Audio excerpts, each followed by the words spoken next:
onstage one-woman play, O'Keeffe, explores the life and inspiration of artist Georgia O'Keeffe decades ahead of her time. Here to talk all about this show is Dennis West, producer for Flower and Bone Productions, along with the star of the show, Carolyn Witwire, who plays Ms. Georgia O'Keeffe. Guys, thanks so much for coming in. So you guys are based in Dallas. This is a touring production. Is this the first time that O'Keeffe has come to New Mexico? We've been in New Mexico twice before. Okay. First in Roswell, and then last year in Ruidoso and Las Cruces. But this is the first time we've been to her home area. Okay, so let's talk a little bit about the show. Of course, Georgia O'Keeffe, such an integral part to New Mexico history and to the art history here in the state. Tell us about this show.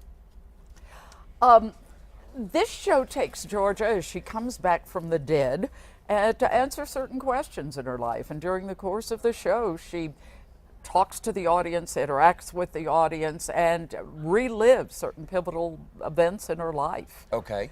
Now, do you interact directly with the audience? Of course, a one-woman show, there's no, in my opinion, there's never such a thing as a one-person show. It's you and your audience. So you're speaking with them.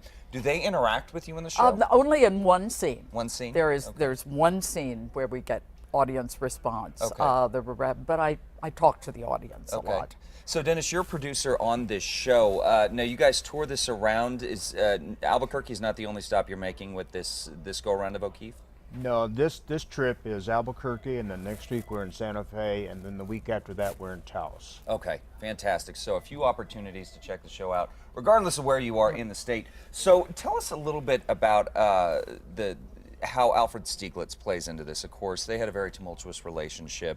In many ways, a lot of people think that he inspired her for good and ill in the creation of her art form. How does he play into the story? No question about that at all. At the time he discovered her talent and fell in love with her as a woman, he was a giant in the field of modern art, particularly, as well as photography in this country.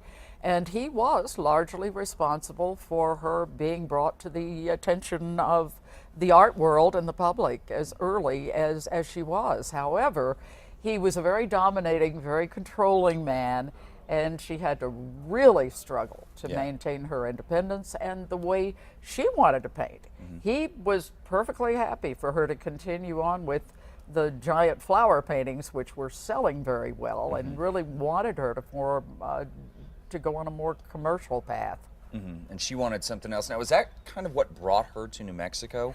Was it to try and get it? Because Stieglitz was based in New York.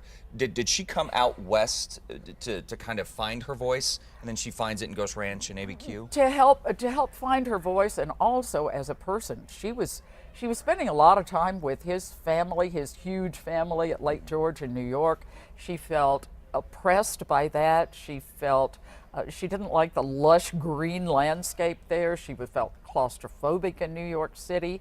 So she knew she had to get away to preserve herself as a person, and because she was having trouble painting in that atmosphere. Okay. So Dennis, the show only happening for 3 days here in Albuquerque, is that right? No, well, actually we opened last night. You opened last night. Incredibly enthusiastic audience. We're tonight at 7:30, Friday at 8 o'clock, and Saturday for a matinee at 2 o'clock at the Oxdog Hill Theater, Monte Vista. Monte Vista. It's a fantastic black box, folks. If you have never been to the Wonderful Oxdog, this is a great place to come see this type of show. Now, you guys are sticking around for style. We're going to talk a little bit more about your experience playing Georgia O'Keeffe, find out a little bit more of what the show means to you. So stay with us.